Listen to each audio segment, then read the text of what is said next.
Untuk yang kedua, bagian kedua mengenai kelahiran Yesus Kristus.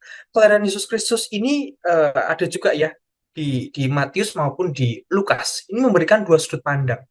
Kalau Matius itu lebih fokus pada Yusuf dan segenap hatinya. Bagaimana ia bergumul gitu ya. Bagaimana ia merasa ragu-ragu dan akhirnya ingin menceraikan Maria. Tapi kalau Lukas itu berfokus pada Bunda Maria, para gembala ataupun segala yang menjadi saat ini kita kenal sebagai sukacita Natal gitu. Ada suatu gambaran gitu ya, komparasi bahwa kalau dulu akhirnya Adam itu kan jatuh oleh Hawa, nah ini Santo Yusuf akhirnya bangkit oleh karena Bunda Maria, karena firman akan kehidupan. Kita mulai Lukas 1 ayat 1. Pada waktu itu Kaisar Agustus mengeluarkan suatu perintah, menyuruh mendaftarkan semua orang di seluruh dunia. Itu adalah tahun ke-42 pada masa pemerintahan Augustus. Agustus itu keponakan dari Julius Caesar. Kaisar Agustus itu memulai pemerintahannya dari zaman 27 Masehi hingga 14 eh, sebelum Masehi mungkin, atau 14 Masehi, 14 Masehi seperti. Nah, tapi pada saat itu Kaisar Agustus itu menciptakan masa damai. Masa damai atau yang kita kenal sekarang itu dengan nama Pax Augusta atau Pax Romana. Kalau saat ini itu kan Pax Americana ya. Jadi Pax itu menunjukkan suatu dominasi suatu negara gitu ya. Nah, dunia ini sudah mengalami beberapa siklus. Salah satu siklusnya pada saat itu adalah Pax Romana. Ketika kerajaan ataupun kekaisaran Romawi itu sangat menguasai dunia, sangat menguasai budaya di seluruh dunia. Cukup cukup panjang ya, cukup panjang. Nah, kemudian pendaftaran ini untuk kan si Kaisar Agustus itu menyuruh untuk mendaftarkan semua orang ya. Nah, pendaftaran ini dilakukan agar jumlah orang yang berada di bawah kekuasaannya pertama dapat diketahui. Yang kedua, untuk mengumpulkan pajak sebetulnya atau upeti yang akhirnya dibawa untuk keperluan sebagai kas ya, sebagai kas kekaisaran Romawi karena sudah habis begitu banyak perang. Ia memperluas kejayaan kekaisarannya tuh sangat ekspansif sehingga kasnya habis gitu. Sehingga ada tendensi untuk meningkatkan pendapatan negara melalui pajak gitu ya. Dan ini dilakukan di tempat asal masing-masing. Kita beralih ke Matius 1 ayat 18. Kelahiran Yesus Kristus adalah sebagai berikut. Pada waktu Maria ibunya bertunangan dengan Yusuf, ternyata ia bertunangan dengan Yusuf, sorry, ternyata ia mengandung dari Roh Kudus sebelum mereka hidup sebagai suami istri. Ini kedobel ya. Ternyata ia mengandung dari Roh Kudus sebelum mereka hidup sebagai suami istri. Dan Bunda Maria pun sempat bertanya, loh kok bisa? Bagaimana hal itu terjadi? Sementara aku sendiri belum bersuami. Tapi dijawab bahwa Roh Kudus itu akan turun. Maka tepat ketika Bunda Maria itu diberitahu gitu ya tentang Roh Kudus, menerima Kristus dalam rahimnya, kita para malaikat ataupun manusia itu dapat menyaksikan sebetulnya kelahiran jasmani Tuhan. Sebab ketika Tuhan itu ya dilahirkan quote unquote secara ilahi, itu kan tidak ada saksi kecuali Sang Bapa atau Tuhan sendiri. Kita tidak bisa melihat keilahian itu, tapi kita bisa melihat jasmani Tuhan. Tapi karena Sang Sabda itu tidak dapat kita lihat sebagai Allah dalam dimensi keilahiannya sendiri, kita sudah buktikan ya bahwa dia tidak bisa dilihat dalam dimensi keilahiannya sendiri, maka akhirnya ia mengambil rupa manusia yang kelihatan untuk menunjukkan keilahiannya sendiri yang tidak kelihatan. Nah, jadi ia mengambil dari kita yang jadi milik kita, yaitu hal yang kelihatan itu, untuk ditunjukkan kepada kita suatu hal yang tidak kelihatan. Mungkin itu berupa mukjizat, mungkin itu juga berupa sabda Tuhan gitu ya, ataupun pembaruan hukum yang baru. Dan ini sebetulnya sudah dituliskan ataupun ini mungkin tafsiran gitu ya dari Syahadat Nikea Konstantinopel. Nanti kalau malam Paskah pasti kita akan kebanyakan gereja sih. Selama saya misa malam Paskah selalu syahadatnya Nikea Konstantinopel ya. Tidak pernah syahadat yang pendek. Itu pasti ada, aku percaya pada hal yang kelihatan maupun yang tidak kelihatan. Bahwa kita percaya ya pada kedua hal itu. Ini adalah salah satu konteks ataupun arti yang tepat ya dari frasa bahwa kita pun juga percaya pada hal yang tidak kelihatan. Mungkin juga ada yang bertanya, John Chrysostom juga memberikan suatu tafsiran bahwa, loh, bagaimana sih sebenarnya Roh Kudus itu melakukan pembuahan pada perawan? Bapak Gereja menuliskan hipostatis, gampang aja hipostatis. Padahal hipostatis sendiri adalah suatu konsep ya.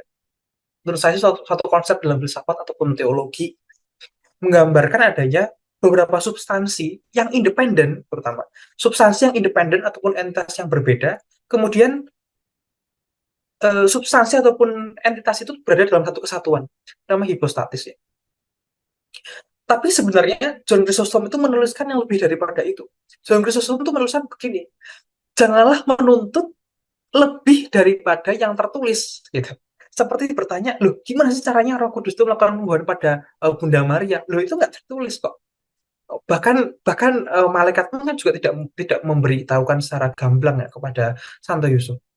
Bahkan John Chrysostom menambahkan, hendaknya mereka malu loh, yang mencoba menyelidiki mukjizat ini, bahwa kelahiran ini memang tidak dijelaskan, bahkan mungkin tidak harus dijelaskan.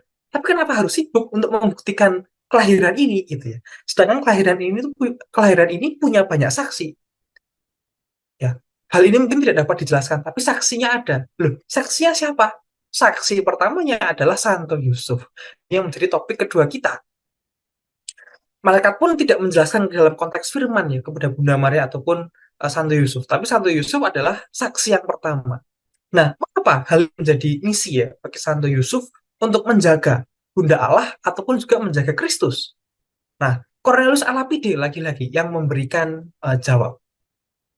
Setidaknya ada empat ya, ada empat alasan-alasan karena Yusuf itu adalah orang Yahudi yang saleh, sehingga dia dipercaya juga. Untuk yang pertama ini alasan yang secara genealogi ya, bahwa dia adalah pewaris dari kerajaan Daud, sehingga dia diwariskan, sehingga ketika dia menjadi bapaknya Yesus, hal itu dapat diwariskan juga kepada Kristus. Kemudian yang kedua, nah ini yang paling paling paling ini ya. Terutama Santo Yusuf itu adalah seorang pria dengan pengendalian diri yang luar biasa.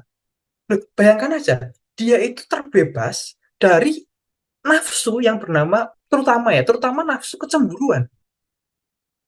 Cornelius Alapide itu menambahkan bahwa kecemburuan itu bisa menghilangkan kendali atas diri.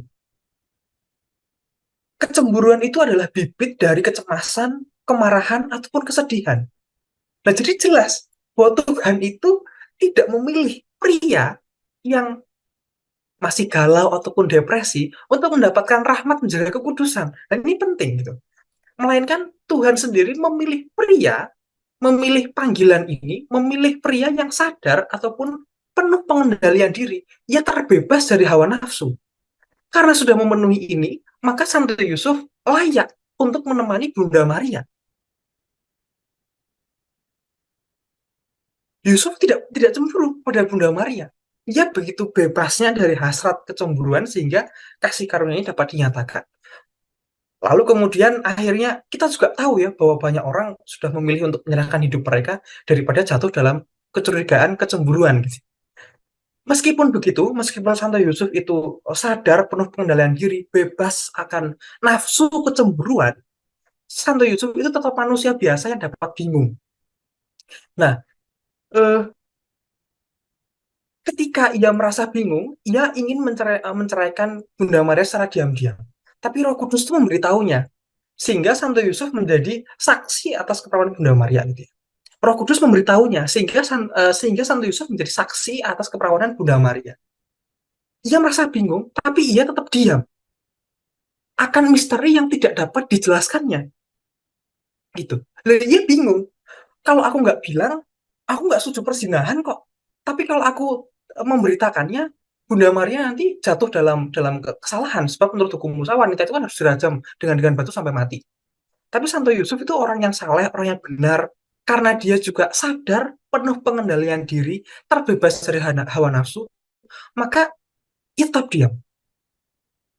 Nah, barangkali mungkin itulah sesuai dengan rencana Allah gitu ya, tidak sesuai dengan logika manusia. Tapi justru itulah Santo Yusuf akhirnya dipanggil karena ia mau taat mengikuti segala yang kita sebut tidak logis gitu. Ketaatan Santo Yusuf itulah yang menjadi justru pelindung pertama bagi bayi Kristus dan juga bagi Bunda Maria. Ia juga menyelamatkan Bunda Maria dari cemooh orang-orang sebangsa. Bahkan Santo Yusuf tidak menaruh bahkan Santo Yusuf tidak menceritakan kecurigaannya kepada siapapun kepada Bunda Maria. Ia menyimpan dalam hati, sebagaimana tertulis ya dalam ayat yang ke-19 bahwa dia itu seorang suami yang tulus hati dan tidak mau mencemarkan nama istrinya di muka umum. Nah ini penting.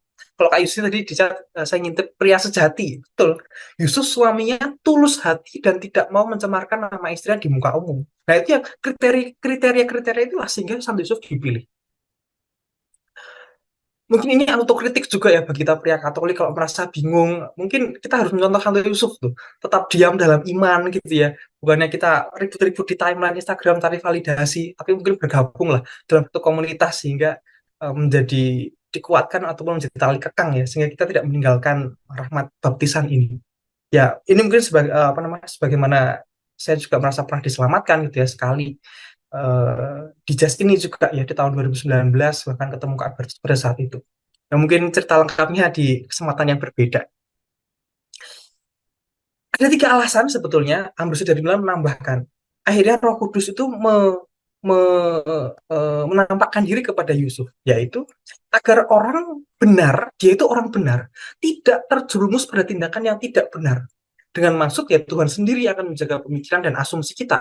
Tadi kan Santo Yusuf berasumsi gitu ya, berasumsi pada Bunda Maria yang tidak benar, tapi ya karena ketaatan sehingga Tuhan membenarkan asumsi dia.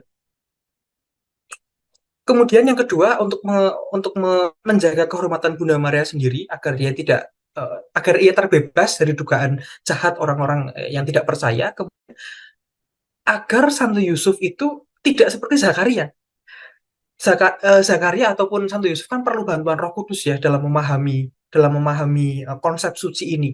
Maka jelas Santo Yusuf perlu Roh Kudus untuk menjelaskan dari konsep suci ini. Tapi Roh Kudus tidak menampakkan diri kepada Yusuf sebelum konsepsi, agar Yusuf tidak bisu seperti Zakaria, yang bisa mengakibatkan dia mungkin jatuh dalam penderitaan.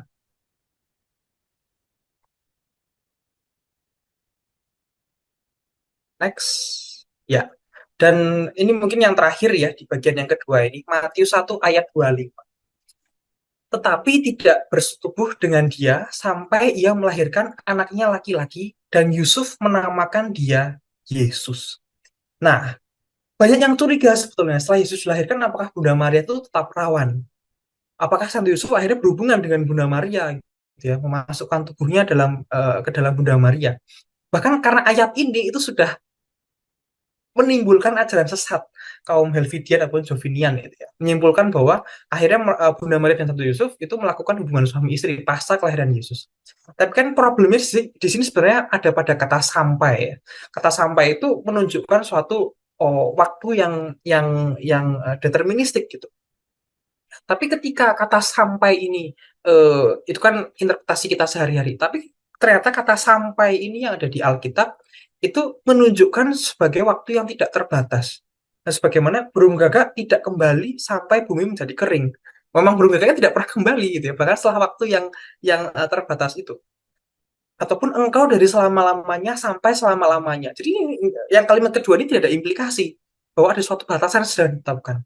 Contoh yang ketiga, pada zamannya kiranya kebenaran berkembang dan damai berlimpah sampai bulan tidak ada lagi. Jadi eh, memang tidak ada batasan ya secara temporal untuk ini.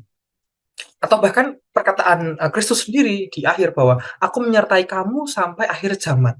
Jadi apakah setelah akhir zaman itu tidak menyertai kita lagi? Lah kan justru itu tidak ya. Justru itu akan terjadi tanpa batas waktu secara temporal atau secara deterministik kapan. Jadi dalam hal ini jelas kata sampai itu untuk memastikan mengenai yang terjadi setelahnya. Tapi ada juga suatu tradisi bahwa Santo Yusuf dan Bunda Maria itu masuk dalam kelompok Eseni atau kelompok kecil bangsa Yahudi. Mereka memilih untuk membaktikan hidup tetap perawan, tetapi bisa punya relasi menikah. Jadi itu tidak mungkin ya bahwa Santo Yusuf akhirnya hubungan seksual dengan Bunda Maria itu tidak mungkin karena uh, tradisi itu menyatakan bahwa mereka berdua itu memang berjanji untuk tetap perawan tapi hidup dalam pernikahan pada zaman itu di tradisinya begitu. Dua ayat yang terakhir, Lukas 2 ayat 11, para gembala menerima kabar baik terlebih dahulu daripada orang yang berkuasa. Sebab dikatakan bahwa kepadamu telah lahir juru selamat, yaitu Kristus, Tuhan di kota Daud. Lukas 2 ayat 19. Maria menyimpan segala perkara itu dalam hati dan merenungkannya. Dan Santo BD Venerabilis menyatakan ini sebagai keheningan kontemplatif, gitu ya. Ini menjadi contoh bagi kita bahwa barangkali iman itu bukan tentang mengerti segalanya, tapi tentang bagaimana itu menyimpan dan merenungkan itu dalam hati. Dan Bunda Maria atau Santo Yusuf pada section kedua ini mengajarkan kepada kita bahwa untuk merenungkan kasih, untuk merenungkan segala yang kita katakan Tuhan itu tidak logis dalam diam. Sebagai gantinya bahwa kita ingin jawaban yang cepat. Maka dari yang kedua ini kita bisa simpulkan bahwa Yesus adalah Immanuel, Allah yang menyertai, ia dapat hidup, ia dapat hadir dalam segala keadaan yang tidak disangka manusia. Bunda Maria dan Santo Yusuf memberi contoh untuk menyimpan firman dan mengolah ketaatan iman dalam keheningan yang kontemplatif. Dan Bunda Maria tetap perawan sampai akhir.